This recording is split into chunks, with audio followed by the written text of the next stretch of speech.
Yo, what's up? My name's Jared, or Kira. I was Pluto in Smite 1, whatever.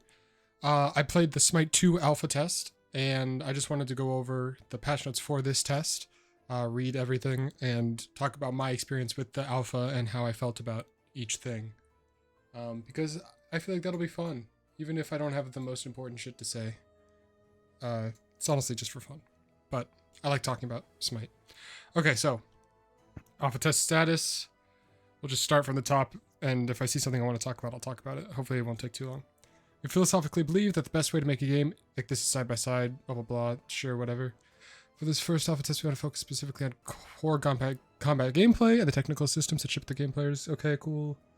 Oh, I didn't even read this part, but this part's probably important. For me in this exact scenario. Feedback will be collected on surveys. I did not see a survey, but whatever. There was a Reddit post, like a mega thread for bugs and stuff that I was responding to, I guess. That counts as a survey? Alpha tests have varying degrees of permanent progress or ownership. Yeah, I mean, I don't care about any of this. Design goals. So Smite 1, built upon for 10 years. We aim to design Smite 2 to be able to progress for another 10 years. Cool. We want to keep the core gameplay of Smite 2 similar. It's been successful, familiar to our players, and lines with the goals of the sequel game. So I think they did this really well. I think, when you're jumping to a new engine, and you're building everything from scratch, it could have been really easy, probably, to make it not feel like I was still playing Smite. But I hopped in, and it basically was second nature within the first game. I mean, it's an alpha, right? So there's still, like, bugs and, like, weird delays, and ability animations are different, so things do feel different a little bit, but it's very clearly still Smite, which is awesome, because like there's something about playing Smite, just like nothing else feels like it. I feel like just the core gameplay, the being in the game, the way the mechanics feel. A large variety of new designs. The new game, the new technology create a unique opportunity for rebalancing and introducing new mechanics. Yep. They have appeared a strong foundation of familiar improvement designs, experimenting heavily. So they definitely did experiment heavily with some new designs. I think there are some good, and at least one kind of that fell flat. But I'm more happy than I am disappointed. Increasing player creativity is the number one goal. More build variety, role flexibility, and higher skill ceilings. I've always been kind of an anti-role flexibility kind of guy. I think you pick the god that the role that you pick the role that the god fits in, or vice versa, and you build the thing that will do best for you. But I mean, if they're also like in a magic world where all 5 roles are like equivalently useful, then yeah, I'm all for it. That's fine. And so I think if that's what they're shooting for, good. I think it's kind of lame when like every new design has to be able to do everything. I think it's good to have designs that are specified for one thing because it keeps them all different. This doesn't necessarily mean that everyone has to be exactly the same or be capable of doing everything. Maybe they mean just like, how about 2 roles? Why can't they play 2 roles? You know, that'd be fine. Probably. And then some with only 1, and then maybe some with extra. And higher skill ceilings. Peak phrase. I didn't even realize that. That's fantastic. We love that. We love high skill ceilings. Has the potential to be a deeper game with more competitive potential than Smite 1 while still maintaining the fun and familiar core combat. I agree. Okay, so we're getting to the system changes now. So the core system changes. So combat, strength and int. So basically the way this works is you can buy any item in the whole shop, and some will have strength on them and some will have int on them. You could think of it as just physical power and magical power, but every character can benefit from all of these. So it seems like every auto attack will scale 5 times better off of strength and intellect, no matter your character. It's what it looked like. Although it's kind of hard to find that information in the game. Maybe it'll be here. Whereas most mage abilities, for example, will be int, and then some of your hunter abilities might be int, and then some of your warrior abilities might be int, and then you have abilities that are both or one or the other. So like Cernunnos passive or one of those, it goes off of your int or strength, whichever is higher. But then you have something like Neith, which scales off of both, so it adds your strength and your int mod. So you could double dip essentially on some of these items that have both strength and int on them. Yeah, And then you'll have like different parts of the same ability scale off of different things. So like, so I think like, I don't think this is actually how it works, but Cernunnos 2, maybe the initial damage does physical and then the tick does magical. You know what I mean? Something like that. So strength is generally used for basic attack damage and ability damage, and int is used for ability damage and ability utility effects. Yeah, so like slows that scale, healing that scales seems to be off of int. Each effect and each ability will be clearly labeled to indicate which type of stats they scale from. They actually did a great job with this. The tooltips, they have two different kinds of tooltips if you're like mousing over your abilities in game. The first one won't tell you as much information, and that kind of sucks, but you can just right click to turn on the bigger tooltip, and it gives you anything you'd ever want. It gives you the percentage scaling, it gives you the amount of damage that you're actually dealing, it gives you the amount of damage that comes from your scaling, like it splits it up, it gives you everything. It's great. The kind of damage it deals, because the kind of damage it deals can actually be separate from the kind of scaling it receives. So you can do physical damage, but have it scale off of your intellect, which is a little wacky, but it feels more intuitive in game, because you know you're playing a hunter, you'd expect to do more physical damage, or you're playing a mage, you'd expect to do more magical. But it can get a little weird for buying penetration, because the penetration is only going to affect the things based on the kind of damage you deal, not the strength or intellect that went into doing the damage, right?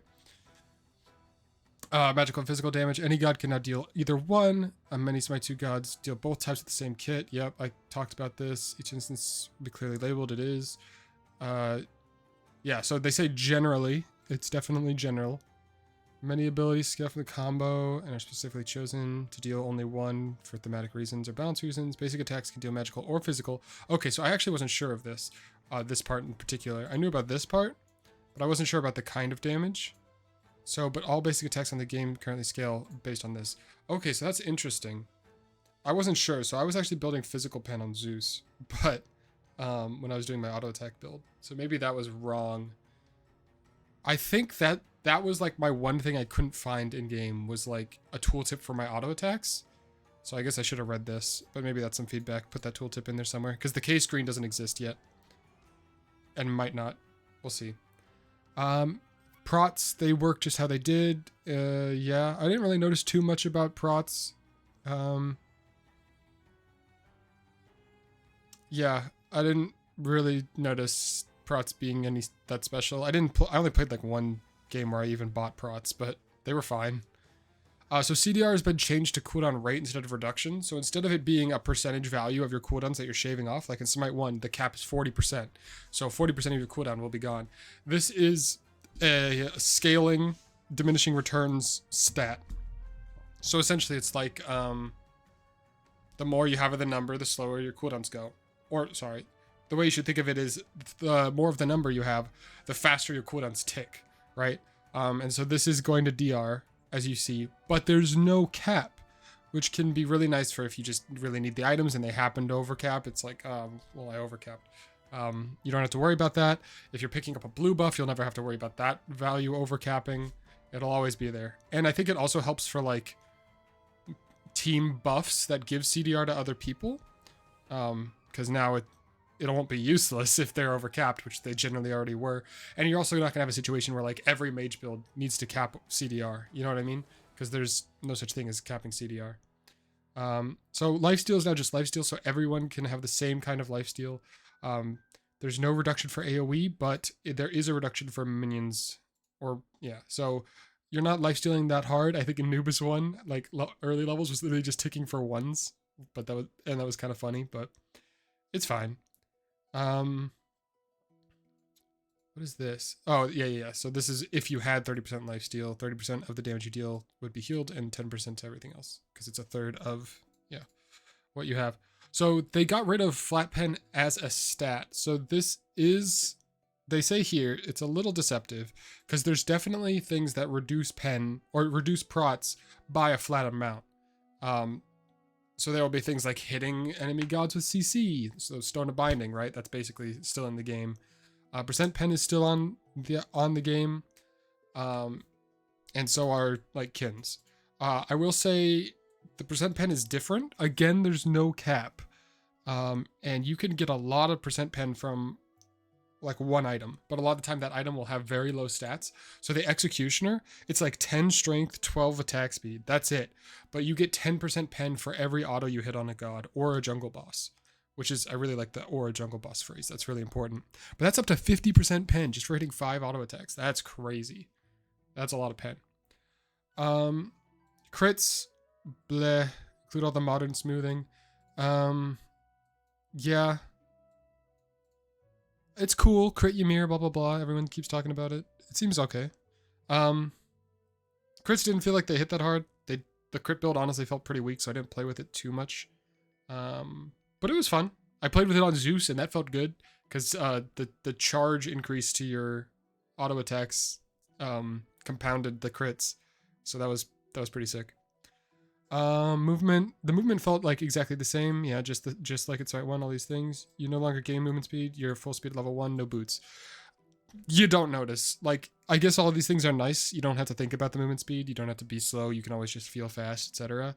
I never thought about these effects once in the game, but I guess honestly that's probably means that they did good. Doesn't look like they were trying to change anything. DR. I don't know. I didn't notice any of this. I was focused on other things. It never really felt like people were getting DR'd too fast. It never really felt like people were getting DR'd too slow. I never felt like I was in a CC for chain for a billion years, but I also wasn't playing against the best players ever, you know? It was fine. So I like this displacement CC. They're just basically creating a new term for it and helping communicate to the players, which I think is great, because I think Smite 1 struggled with communication to players sometimes. So yeah, like knockback would commonly be confused. So displacement generally, you know, it's all these different kinds of anything that moves you, basically. And whenever it is a knockback, or a displacement, it'll specifically say like displaces people up and away, right? So that would be like your knockback and up, but it wouldn't be a knock up, because like Gab 2 might just knock you up just a tiny bit and not move you anywhere, and a knockback might just push you like Nike shield. You know what I mean? Impede CC, so this just means player-made walls, but it's a nice way to be able to say who it impedes. So like Odin wall will say impedes enemies only, you know? So that's instantly communicated. Health shields stack. Damage taken from the shield with the shortest duration first. So yeah, so I'm pretty sure in Smite 1, health shields, it was just whichever one was the highest maximum, that's the one that you had, and all the others would disappear. So I didn't even realize this change was in the game, but this is great, because I think that's kind of a weird thing that's kind of counterintuitive and lame. Damage will be taken with the shortest duration first, that's nice. Shields will be able to be gained, lost independently over time, and treated as if they were unique shields, even though the UI correctly only displays them as one total shield bar. Works for me. That seems great. The UI is in a temporary state. Yeah, the UI is super, super bare bones, but that's fine. Like clicking around did feel more responsive. You ever click on like the gods page in Smite 1 and your whole game freezes for like 2 seconds? That's not there anymore, at least. Nothing.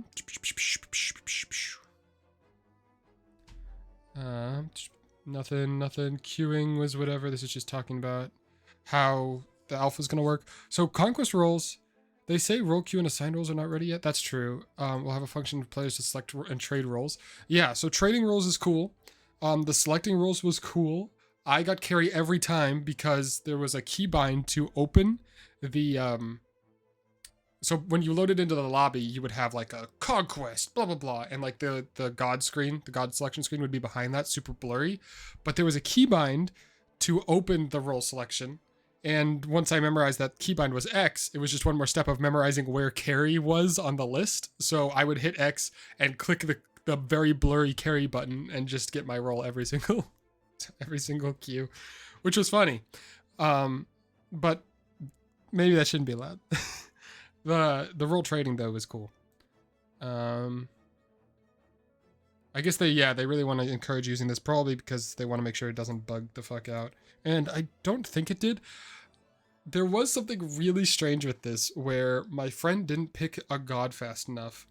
And then our random didn't load in. Our random picked Ymir and he didn't load in. Then my friend loaded in and the game automatically gave him Ymir. And then the rando loaded in and we had 2 Ymirs. But my friend didn't have any starting gold. It was very silly. Pre-match lobby info. These summaries are pretty cool. I didn't look too much at them, but they I think they're a really good starting place for new players just to get them excited. Be like, oh shit, this guy has 5 stars of strength scaling. I liked the last strength scaling god I played. Maybe I'll try this one. You know what I mean? I think that's cool. Auto buy was all right. I think the builds were actually pretty good. It sucked that if you tweaked the build at all, it turned off your auto buy, and I personally couldn't find a way to turn it back on. But I used it for like the first half of my games because I didn't know what items were good, and I just wanted to, cause I wanted to see what they had in mind whenever they say like, here's an intellect only Neith build. You know, I wanted to see, okay, well, what are the intellect items you would think might be good, right? But eventually I turned it off, and that was fine. It's cool that the auto builds you could choose between them, and they have ideas behind them, and they give you and they show you everything in the build before you select it. I think that's cool. I think it's great. Auto skill is available, but must be manually enabled. Fuck auto skill. All my homies hate auto skill. Surrender does not exist in this test. Oh, it does exist. Okay, I was about to say, because people definitely surrendered. It was really funny. Whenever they would surrender, the game would just freeze, and the victory screen wouldn't appear for like 5 seconds, and you'd be like, what the fuck, am I lagging? Did we all get rooted? What's going on? Help tips, they were nice the first time, but holy shit, they were there. They just lasted way too long. Like, I wanted to see them because I'm not remembering everything after my first game, but they last like 15 seconds, and it was like, okay, I get it. That's the purple buff, but whatever, it's fine. Players might get confused. Just play on as much as you can. Yes, try and finish matches. Yes, okay. People definitely quit when they were getting shit on, but that's gonna happen, I guess. Design gods. Okay, the juice. We're into the juice. We plan to deepen the systems that make up Conquest and add more impact to the choices a player makes in a match. Oh, I should be clear. The only game mode in this test was Conquest. This has only just begun at the stage of development and has a lot of room to expand. Aim to keep roles as flexible and creative as possible throughout the alpha and beta designs. Want to give players a significant impact over what the metagame looks like. Cool. Great. I think that absolutely is true. Specifically because of the teleporters, but we'll get into that probably. In order to achieve the goal above, we are currently not creating items that force gods into specific playstyles or roles. Okay. Something we are hoping to adjusting later, possibly by creating starter items from roles that need it most, like jungle or support. Yeah, I think a jungle or support starting item is really good for teaching new players how to play that role, because they could be really nebulous. It's like, okay, I'm in the jungle. Where do I go? Who do I gank? What camps do I do in what order? When should I do camps? When should I gank? I think a starter item that like rewards you for doing camps is a really good thing. And similarly for support, a starter item that like rewards you for assisting minion kills or something like that. Or traveling distance even could be really, really good. Or maybe it's like you buff your teammate, or you get a stack every time you buff a teammate, but you can only buff the same teammate once in a row. You know what I mean? So like you would buff your ADC, and you get a stack, but then you have to move to mid to give them a stack, and then you could go back, or then you could go to solo to give them a stack. I feel like that might be cool. Just something that incentivizes supports moving around the map, because I think a lot of new supports struggle in that they think, oh, it's a dual lane, I'll just stay here forever. Aim to keep roles as flexible. I read that. Tower system, bounties. So these are pretty cool. So the tower's health were divided into segments, and whenever you got past the first segment, you would get 2 gold balls would spawn near the person that got it past that segment. I'm pretty sure that's how that worked. And just walking nearby them, you'd get 75 gold. This gold was split among the people nearby. And the last bounty on each tower is worth extra gold, but is only granted to the team that reaches it first. So that means like tier 1 solo, if you kill their tier 1 solo, that means you'll have gotten all 3 bounties. And then if they kill your tier 1 solo, well, it's not killing it, it's like the last third. If you get it down to 1/3 HP, that's when you get the last bounty. So if you kill their tower and they haven't touched yours, when they kill your tower, they'll only get 2 bounties instead of all 3. I guess they have an example here that you probably could have read and gotten a better picture. A race where both teams are trying to be the first. Yeah, so this incentivizes tower pressure, which is cool.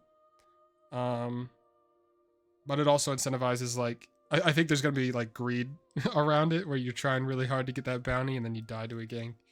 That definitely happened to me. Yeah, I think it's fine.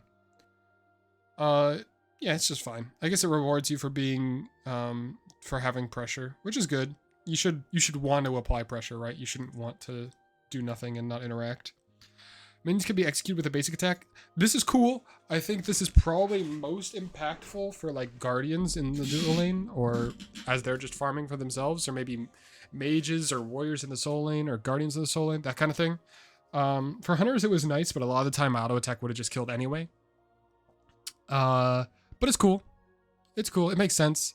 Whatever.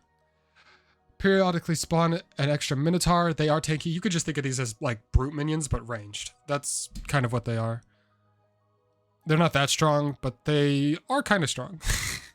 They take a while to die. And they hit towers pretty hard, I feel like. XP and gold, blah, blah, blah. I'm not going over exact numbers. So each team now gains infamy with every jungle creature they defeat. So this is a whole new system. Gaining infamy levels of jungle camps on your side of the map, yielding better rewards. So the way I believe this works... Yeah, okay. The way I believe this works is if you kill a purple buff on your side of the map, or a neutral purple buff, your purple buffs will gain this infamy. I don't think it works where if I kill a neutral blue buff, it gives me infamy for all my other buffs. Because I definitely had blue buffs that were level 2, back harpies that were level 3, purples that were level 1, you know, based on how fast people are killing each individual camp. I believe that's how that works. Killing camps on the enemy team doesn't give you infamy, but it does deny them theirs. Each creature falls into a specific category. Upon reaching a new infamy level, they increase in rank. Yeah. Blah, blah, blah.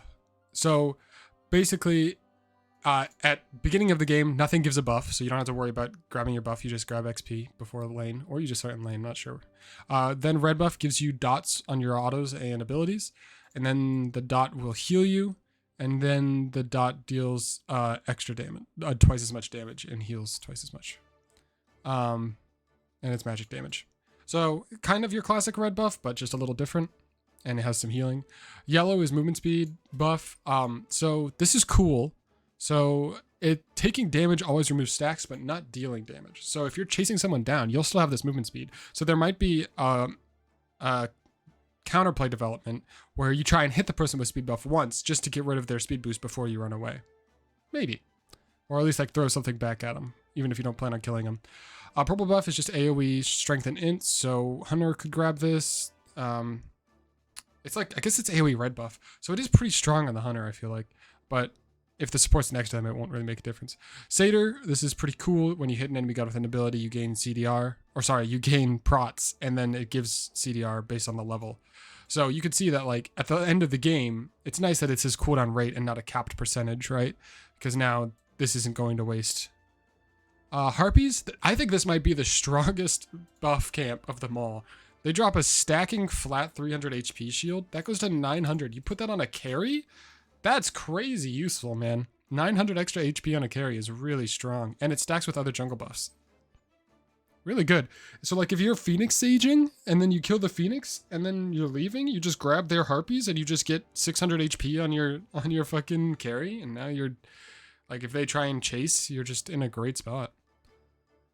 Oh, I will say, now to pick up buffs, there's an interact key, default spacebar, so you can't like accidentally walk over it and take it from your team, which is cool. And you don't actually have to walk over it, you just have to be near it. There's no Invader's Curse, cool. Here's the interactive stuff. So there's a few different interactive stuffs. You can open the door behind the fire giant, you can access the teleporters. The Warhorn is just like a soul lane capture point where basically you walk over, channel on it, and you capture it. And then if you've had it captured for long enough, it will buff your next set of minions. But they can interrupt your capture by going over there and capturing it yourself, which is cool.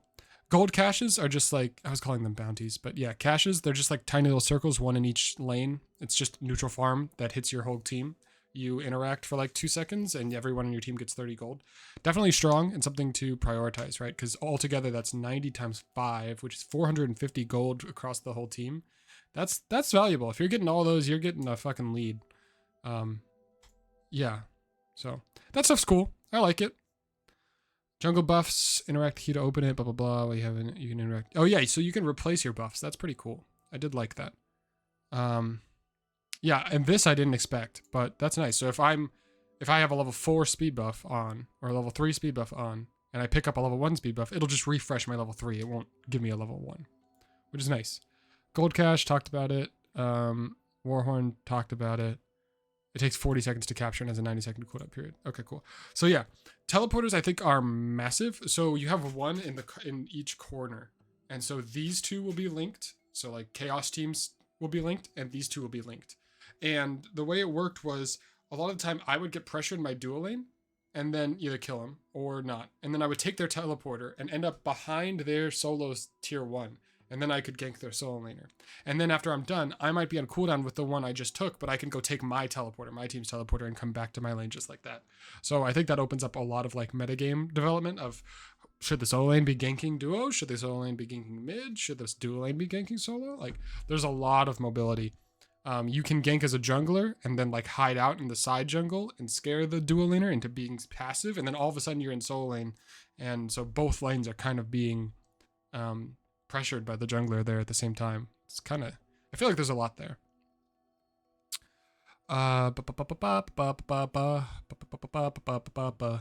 Stealth areas. Yeah, so there's just a bunch of Mardi Gras everywhere. It seems like it doesn't break vision, so you can see past the grass. You just can't see in the grass. It was fine. I didn't notice it too much. It was fine. I liked using it every now and then.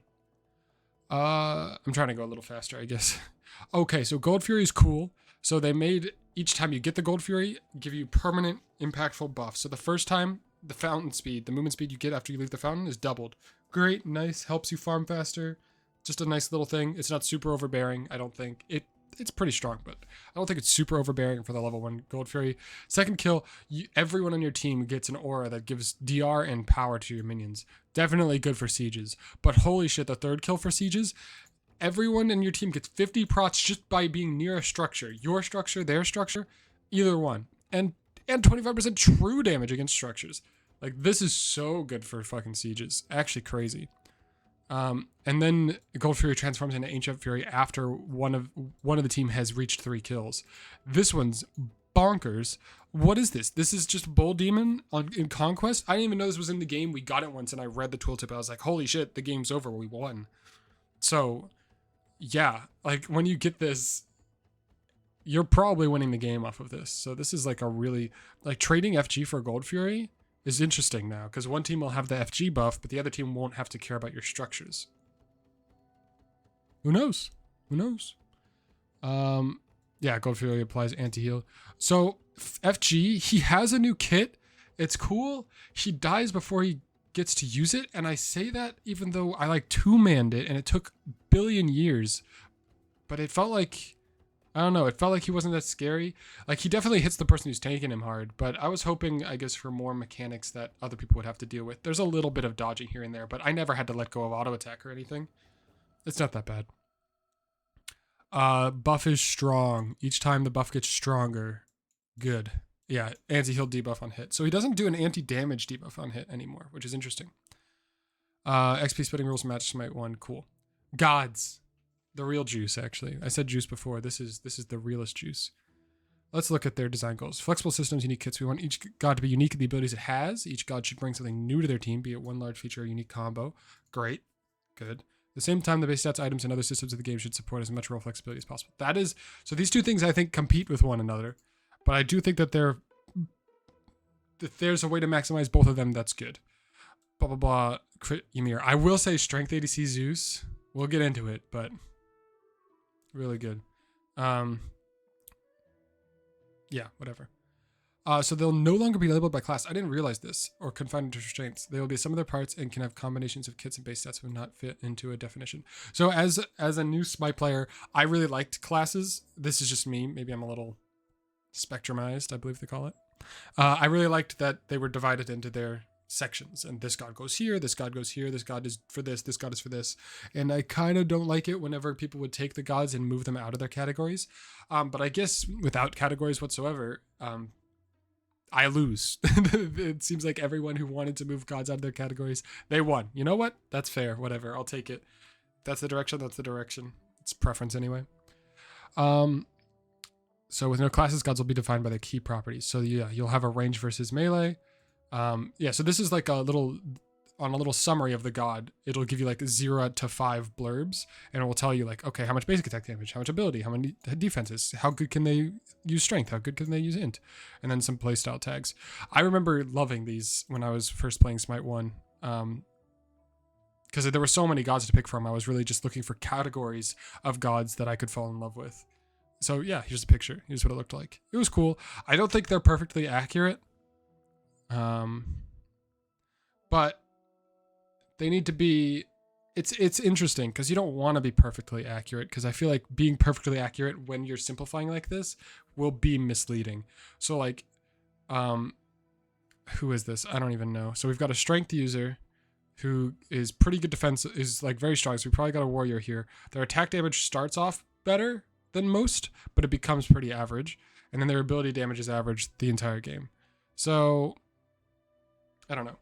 This looks fine. I was looking at Loki where it said that like his auto attack damage wouldn't hit as high a peak as his ability damage. And I think that's true. That's not necessarily true whenever you think of like being a Hydra's Loki, where you have a lot of power and a lot of ability damage, but you're like 1 auto, 2 auto, 3 cancel auto. You know, a lot of that damage is your auto damage, and it's mixing and combining the two.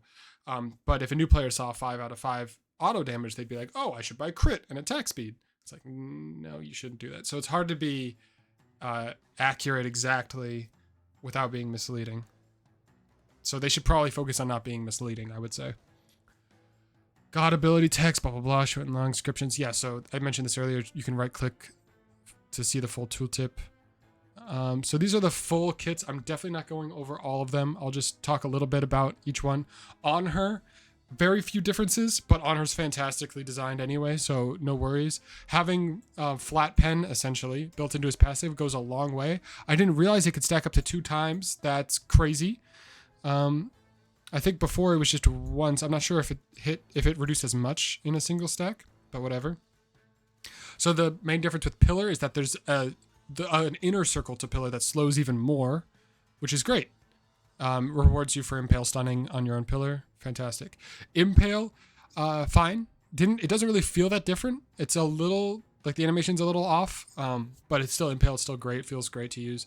I will say the fucking sound effect when you hit something, it has a little bloop at the end, and I swear to God, I think it's a Discord notification every time I press Impale and hit something. It was infuriating. Leap is basically the same. Great ability. Desert Fury. I don't know how to feel. So I think it looks cool. I think it looks cooler this way. So the way they did it is you go ba ba ba ba ba instead of ba ba ba ba ba ba ba ba ba. You know, instead of 8 projectiles really fast in a line, it's 4 and then 1 big one. The big one's easier to hit, slower. Actually, well, it's got more of a wind-up, and it hits harder. I think I value the skill expression of hitting every single spear. I liked being able to hit 6 spears on one guy, kill him, and then swap the last 2 to the last guy. I can't really do that anymore. If my first 4 leave them on 1 HP, I still have to use the entire of the rest to finish off the last guy. The last hit seems a little too easy to hit, in my opinion. Maybe I'm a hater. But it looks cool, and it's more of a dynamic animation, and the old animation was super gamey, so I get it. Anubis, I didn't play. My friend played him. He liked him. He was obliterating people. He really likes you now get stacking prots as your health gets low, and he was building like quite a few other prot items and some other items that scale off your prots and stuff like that, and he was really enjoying it. He felt unkillable. Mummify does physical damage now. Who cares? I guess it just won't scale, but you can. I guess that's nice. It's a way to make it so it doesn't deal important damage, but it can still like stop. It can still like deal some damage, I guess, for moments where someone's literally 1 HP. You don't have to auto attack. I guess then you could just stun auto, but this time you don't have to auto. Athena. So they made reach crit and could trigger item effects, which seems cool, but I think it's a bait. Every time I saw someone try to like build a bunch of strength to make her an auto attack jungler kind of thing, it just never really worked, even though her 1 scales off strength, her 2 and 3 are int, and her ult is int. I don't know, maybe she just needs more items to be useful. You'd think that like with Polynom and Hydras she might be able to do it, but didn't really feel like it. Bacchus felt pretty cool. Oh, I guess I should say as a tank she felt like Athena. She's not that different. She's basically just Athena. I think her 1 charge is faster, which is pretty nice for you. I liked being able to interrupt it, but it's definitely, like, you could still interrupt it. It's just faster. Bacchus, I feel like the main increase, or the main change, is that, you know, his drunk gives him strength and int now, which is cool. And I think his chug makes his next, it empowers his next auto attack to make it deal extra magic damage, which is cool. You just Hydras with your one. Hydras is the best item in the game, so. Yeah. That was basically it. Everything else was kind of the same. I think Intoxicate could use a louder hit sound. Feels a little underwhelming. I will say now, displacement immune while channeling. It's really nice that it says it over the person, and it's not in like a cluttery way either. There's definitely a lot of clutter with the way the visuals are designed right now, and a lot of things missing. But it's nice to be able to see, okay, he's displacement immune. He's immune to all displacement, which is like a very nice thing to be able to instantly recognize. Bellona. So Bellona's cool. I like what they did with her. So basically what they did with her is they fucked with her passive. So now her auto attacks will always grant you a movement speed buff per stack and prots per stack. Or is that true? No, I'm sorry. Movement speed only when you are hit or hit with auto attacks. So you get hit with an auto or you hit with an auto. Either one gives you movement speed. And then you get a different buff that stacks based on the weapon in your hand. So Sword and Shield gets you both prots per stack. Hammer gets % strength. I didn't realize it was percentage. That's cool. And Scourge gives attack speed. So something cool is you swap stances, you retain all 5 stacks. So if I want to start hitting a tower after I kill someone with my bludgeon, I can Scourge and now I instantly have attack speed. Or if I see a Kraken coming out, I'll 1 and I instantly have 5 stacks of prots, you know? I think that that's really cool. And there's a lot of micro going around over that. The only thing we lost is that Scourge doesn't heal on 3rd hit anymore. Now it gives attack speed. I think it's fine. Everything else feels pretty much the same, which is great because Bellona feels wonderful. Cernunnos. This was an interesting god. I definitely had fun with him. He's not that changed, I don't think, in play style, but he can be very different in build. So you see intelligence is on his passive here. Not as much as strength. But here we see, so summer season, basic attacks deal physical damage if you have more strength or magical damage if you have more intelligence, right? So we're scaling off of whichever one we want. So they kind of wanted to let him choose. And you can see that his fall prots reduction scales off of intelligence, but his summer scales off of whichever is higher, and his winter slow scales off of intelligence. So they kind of want him to be intelligence-y. But the problem is right here. So you're just, if you're going intelligence-y, you're just auto-attacking for like nothing, man. And you might say, okay, well, you're going to get way more intelligence in your strength. Right now, it was like 100 more. I was like 400 strength, like 550 int. Like, it wasn't that big of a deal. Which is maybe going to change. We'll see. But yeah, so your 2, the initial damage is both. So they kind of want you to double dip. And then the tick is just intelligence. The 3, however, is only strength. And I feel like this is so weird because it's like they want you to build intelligence. But my favorite thing about Cernunnos is how hard this dash hits and how you can auto attack cancel and win 1v1s by using your dash aggressively. And canceling it halfway through, and then now you're in melee with them, and then you auto attack cancel into a passive cleave on top of your auto attack, and that's enough damage to kill him. Like, that's so fun and so cool. But now it's like the only ability that scales off strength. So it's like if I'm going ability damage, this ability isn't going to hit hard. And if I'm going auto attack damage, I mean, I guess it's like lets me keep the playstyle of auto attack plus dash being most of my damage, which is great, I guess. Maybe I should think more before I speak. But yeah, your 2 being int mostly. Your ult being int and your 1 scaling more off of int is weird. It's weird. It wasn't bad. I don't think this isn't the one that I think fell flat. Because I don't think you ever really go full int on Kern. You just kind of want some. And I think that works fine. There's a few different like strength plus int items that you could pick up on him. Chaac is true hybrid. I didn't play much Chaac. I saw a little bit of Chaac. He feels cool. I read over his stuff. It's cool that his 2 prots scale off of your intelligence. His healing scales off of intelligence, but his damage is like both, right? So you've got strength and intelligence. You've got strength. intelligence for your 3 healing, and then strength and intelligence. So it double dips. So I feel like Chaac is very much a hybrid. And that'll be cool, I think. And his passive heals him now, scaling off intelligence, which is cool. So Fenrir, I think they did a great job. I think they did this for a few different characters where they were like, okay, we've got a passive that defines how you play. Let's make that more defining, which I think is great. It makes characters feel different. So now basically anything you do as Fenrir is either generating a rune or spending your runes. And I think that's wonderful. So you're 2, if you're not at full runes, you're gaining 3. You're 1, if you're not at full runes, you gain 3 if you hit someone. You're 3, if you're not at full runes, you gain a rune per hit of your brutalize. You're Oda, if you're not at full runes, you just gain all 5, I'm pretty sure. Yeah. And then your 2 now gives AoE lifesteal if you're at full runes, but doesn't consume them. Your 1 is basically the exact same button. And your 3 is now deals extra scaling if you're at full runes and consumes. But it can crit and trigger item effects, both ability and basic attack. This was bugged. I submitted some pretty complex bugs about it, so I won't talk about them here. But I feel like you could do a lot here because there's items that like apply damage based on your prots to your abilities and auto attacks. So you could build a prot-based item and then get that application of that damage on every brutalize hit is really kind of sick. Ragnarok was bugged, but it's fine. Everything was fine. Yeah, I think Fenrir is cool. I like the changes. I think he looks really good. Kukulkan, the only big difference is I guess his passive doesn't scale off base mana anymore, which is nice. It makes it really easy to tell how much you're getting from this passive. But the main difference is that his 2, if you're standing inside your 3, it becomes a dash that does damage and goes through people.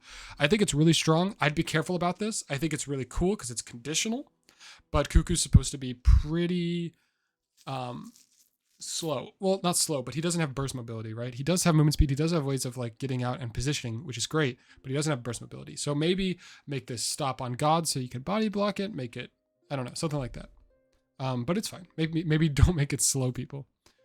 The rest is basically the same. Make his ult louder. Loki felt weird. I think they need to make his passive more obvious when you're hitting someone from behind.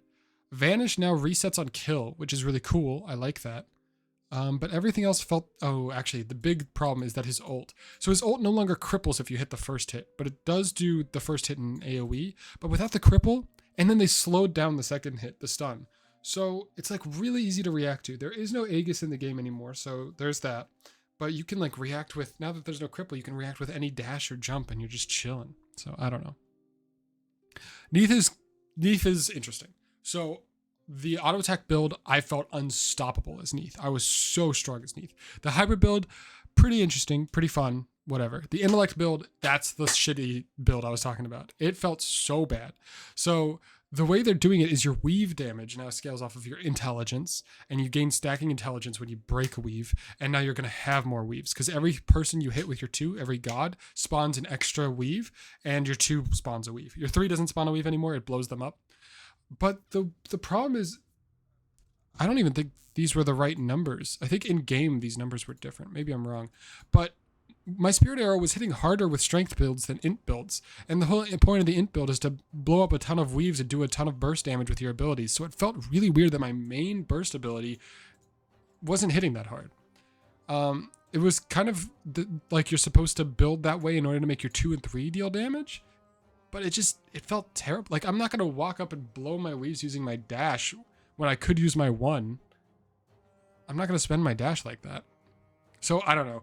It felt really, really, really, really bad going full hard intelligence as Neith. I tried a couple different builds, but it just felt bad. Maybe she just needs more items that fit the magical int ADC. Or maybe it's because I wasn't building physical pen. And I was building magical pen because I thought her auto attacks... No, I would have been dealing... That's a problem though. Physical pen comes on strength items. It's weird. Odin felt pretty strong when there were good players playing him. His passive, I think this was like a revert. Whenever any god dies, it just gains a buff. Cool.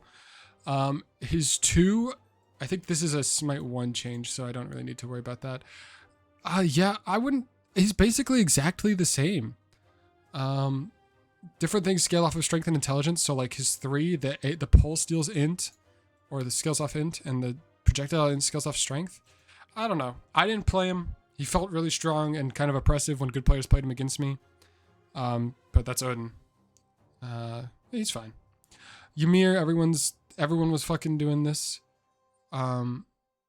Which, I mean, look at this number. Who wouldn't?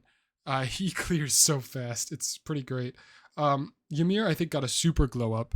So being able to build strength lets you do like auto attack builds, which hit really hard with frostbite.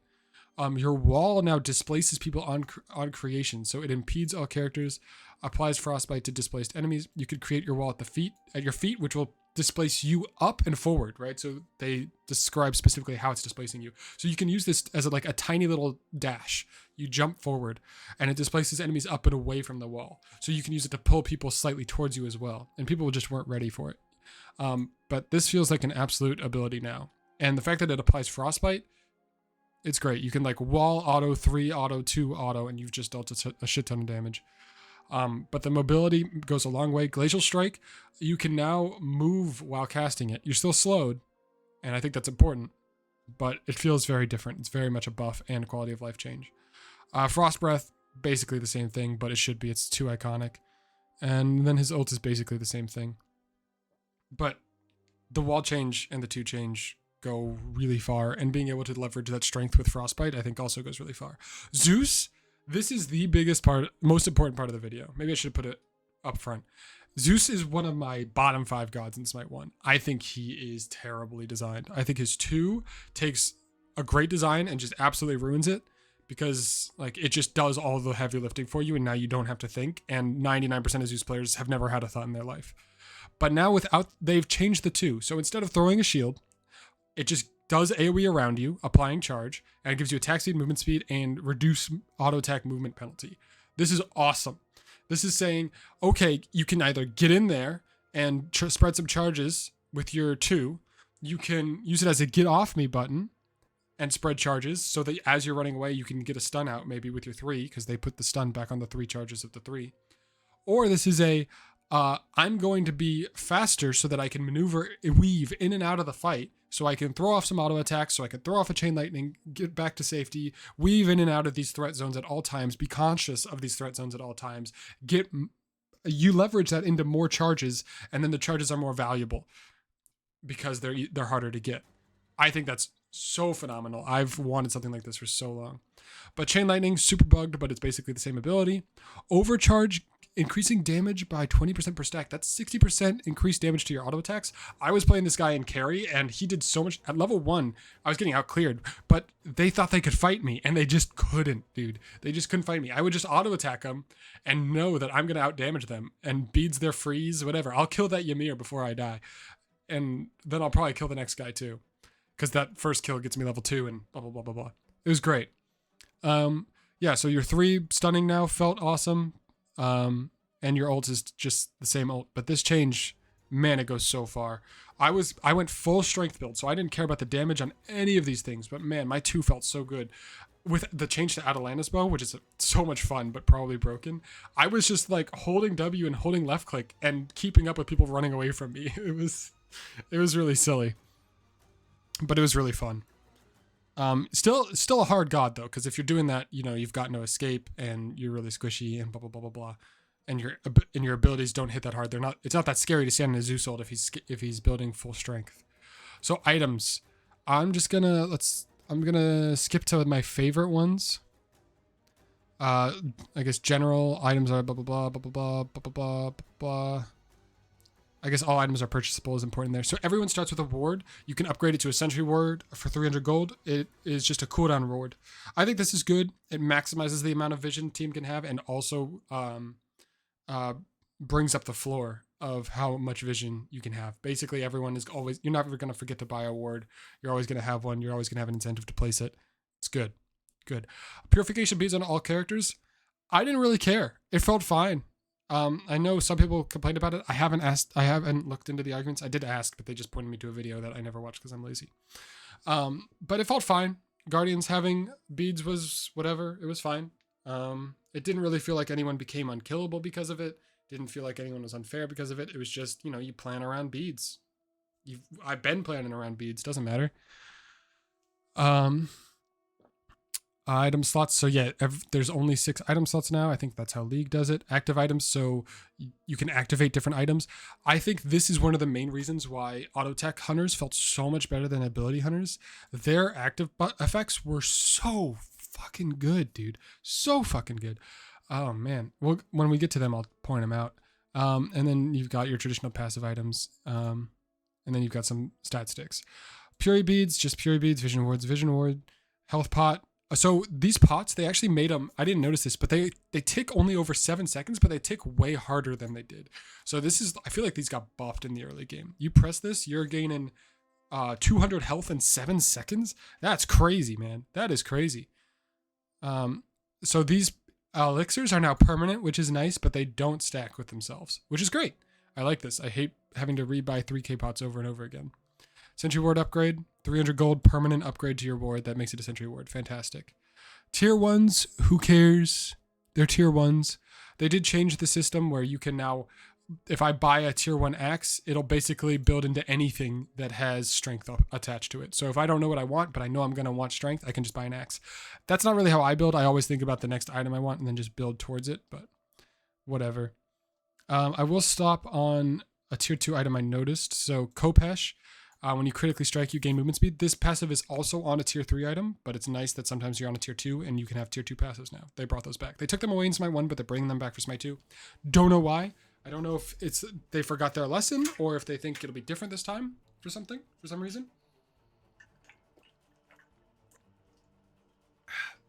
But they're doing it, and for now, I'm all cool with it.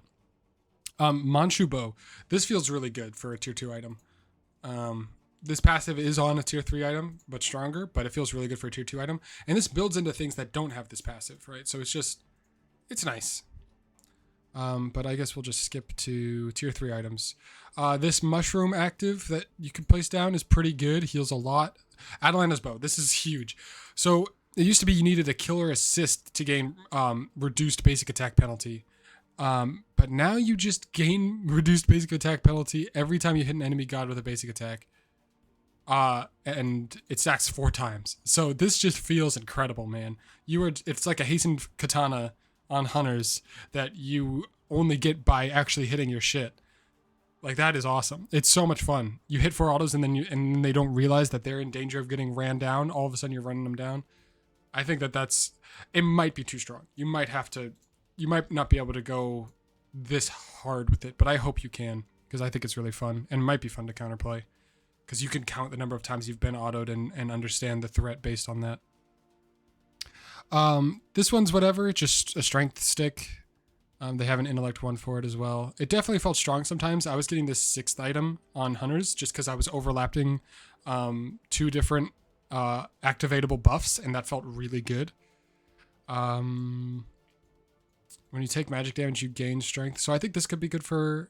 I saw this, but I think it could be good for tanky junglers / soul laners, even guardians probably. Yeah, I think it's fine. Especially hybrids like Chaac that want strength and int could be definitely good. This is just your pen magic item. Yeah, so they split Wind Demon into 2 different crit items, which I think is good. There's one that gives attack speed and one that gives movement speed, which I think is good. Wind Demon is so bloated, it's so dumb, and the biggest problem with it is that it's valuable even if it's your only crit item. That was like a huge problem with it in the past. Or at least like your only crit item until you're full slotted, right? And that sucked. But now in order to get both of the attack speed passive and the movement speed passive, you're going to need 2 items, which means you're going to have 40% crit chance, which basically fixes that problem. Yeah, we got Stone of Binding. Cool. Blinking Amulet. I thought people were going to buy this way more, but it is expensive. Well, it's not that expensive, but it is like kind of underwhelming stats. Movement speed is a very powerful stat. CDR 7 isn't that much rate, and max health is only 200. But the fact that it's blink and it's combat blink, I think that this item's getting super slept on. I think it's going to be really, really strong. Bloodbound Book. This is basically Book of the Dead with lifesteal. It's cool. Mages were buying it. It was a little annoying, but it wasn't that bad. Bloodforged Blade. So this is kind of like Book of the Dead, but it's activatable. So imagine Bloodforged with the shield that you don't need to kill for. You just activate it every 90 seconds. Fantastic. Really good. I was getting this first item a lot, and it felt like Since there's no Aegis in the game, this felt really useful to have as a defensive option. Braggy's Harp. This is like one of the best hybrid strength intellect hunter items, I feel like. The problem is it's 3,000 gold. It's really expensive. So I would have to put it towards the end of the build, but it's one of the few items that you'd want in the build at all. So it's kind of like you want it early. It's weird. But I think it's a strong item and I don't have a problem with it. Brawler's Ruin, just your anti-heal item. Chronos Pendant, just Chronos Pendant, but no MP5 on it anymore. So Dagger Frenzy, I think this is like the best hunter item in the game. Strength and attack speed, 60 auto attack damage at 30% attack speed for 6 seconds, cooldown only 50 seconds. If you were ever a hunter that doesn't have a steroid, here you go. Here's your steroid. Putting this on Zeus, after I stack up my Atalanta's bow and I pop this bad boy, you're dead. That's it. You're taking 60% increased damage from my charges. Now I've got 60 basic attack damage plus 60% of that, and my attack speed is going crazy. Basic attack damage is better than strength, and it's better than int because it affects both of them. It's fantastic. It's so good. Basic attack damage is the number that appears after you've done the calculation of 100% of your strength and 20% of your int. So this is basically, yeah, this is just great. This is fantastic. Deathbringer, whatever, it's Deathbringer. I didn't feel like I was critting that hard on physicals. I don't know why. Death Metal, this is a great, I bought this on Zeus. This was great for him. If you're going a hybrid crit build, it's great. But it feels a little weird because there's not that much room for hybrid and crit because there's not that many items that do both. But this is cool. It's another activatable buff. And if you're using strength and intelligence and attack speed and crit, this is your goddamn item. I bought this on Zeus and really enjoyed it. I popped this alongside my Dagger of Frenzy. And it's just like, what do you do? What do you do? I'm gunning you down. Divine Ruin, no chain lightning on it anymore. Good. This item's kind of weird because of this item. This is 145 int for the same amount of gold, and this is 85 int with a long ass CD cooldown. So you would need 60. You'd need at least 300 magical power for this to break even during the 1/18th uptime that it has. You know, it's like maybe you get both. That's the only time. It's yeah. So you can get an extra ward here essentially. Could be very useful. Definitely some good stats on it for like a tank, and it's very cheap. Eye of the Storm. This is just like I'm playing Fenrir solo. This is like your reinforced hammer, your runeforged hammer, your what's it called? Blackthorn hammer. You know, your first item, I need to be able to clear, so give me some strength. I need to be able to survive, so give me some prots. I need to be able to survive against magical, so give me some magical prots. I need to be able to survive against bows, so give me some health. Yeah, this is like a great first item, I feel like. Gem of Focus is just Gem of Focus. There aren't too many mages in the game or really characters that abuse this right now that really love it. But I definitely could see it being useful in the future. Gem of ISO, dumb item, boring item. I don't know why it's in the game. I hope they get rid of it. So this is kind of your intellect auto attacker kind of item. Because it gives you attack speed, and then when you hit a god or jungle boss with an ability, you gain auto attack damage for 6 seconds. This could be good. Again, though, most of the gods that would be building something like this aren't really using abilities more than once every 6 seconds. You're kind of blowing your burst load, and then it's on cooldown for a while. Kind of iffy. I think it could be really cool given the right character, though. Helm of Darkness. Anyone could become stealth. It does make a Loki stealth noise when it happens, so that could be really confusing if you have a Loki on the enemy team or on your team, but it's cool. This is like Jade Emps or Celestial Legion Helm or whatever. It's fine. Mage item for physical prot. Whatever. I think this item's probably getting slept on. Just like a sprint, a slow cleanse, slow immunity, and 10 movement speed on a 30-second cooldown. You're basically going to have this up every time you get slowed. Yeah, I think this is getting slept on. This is like a I can't get slowed button. Hydra's Lament, still the best design item in the game. I haven't seen anyone use this. I think it could be really strong in some certain builds with some certain characters. Jotun's Revenge. They took Jotun's, one of the best items in the game, and then combined it with Desolation, Spear of Desolation's passive. I think this is going to be crazy. This could be really good as like an anti-hunter, like a Bellona kind of thing, maybe. This is one of the things I was talking about with Fenrir, where your abilities deal damage based on your prots. Definitely strong. Meteor Hammer is the other one, where enemies within 2.5 meters of your basic attack target dig item procs as damage. So both of these proc on your brutalize essentially.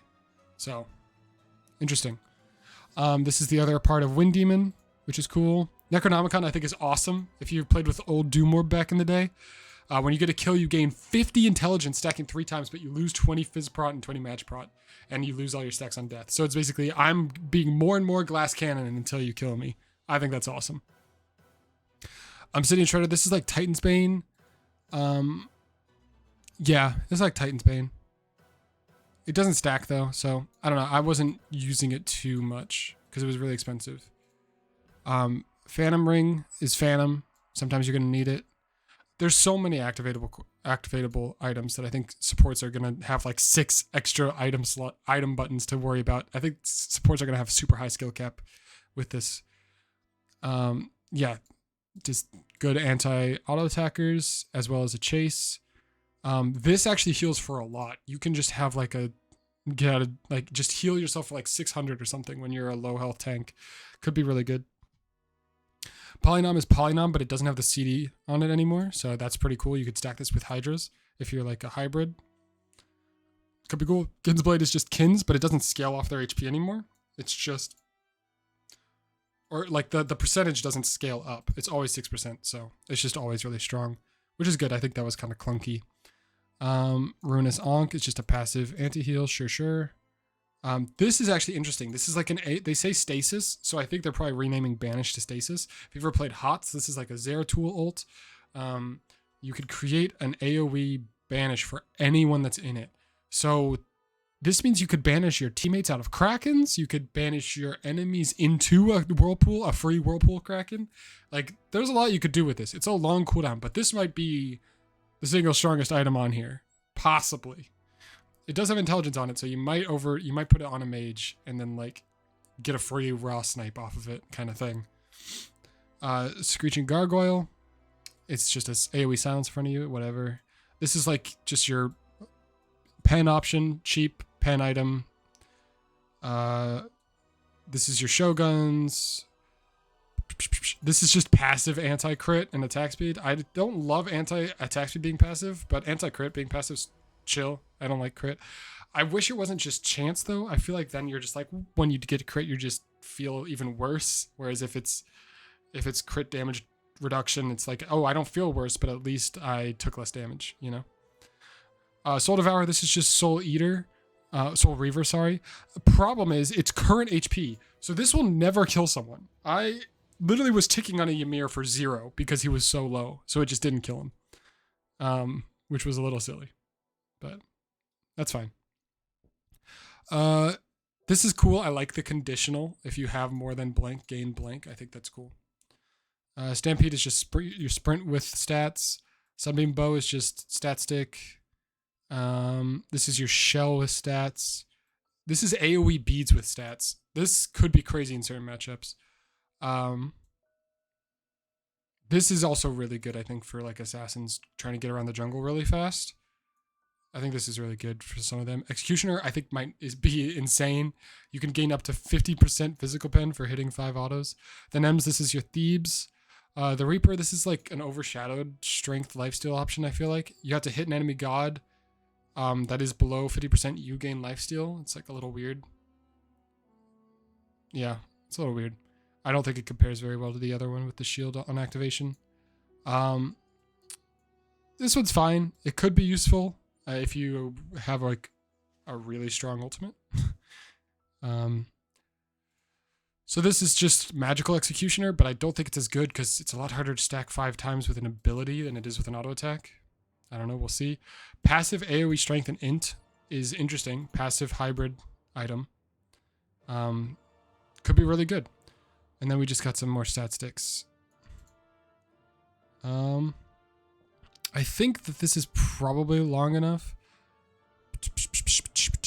Okay, so I guess I should have read this before I played the game. Okay, so they do know about this. I didn't know this. What the fuck? Okay, I'm gonna end it there. if you want to read about like their perspective and known issues and stuff. But overall, I had a really positive time. I played like 20, 30 games, and it was really fun. It was really fun. I really liked the map. I really liked the god designs. I really liked the item changes.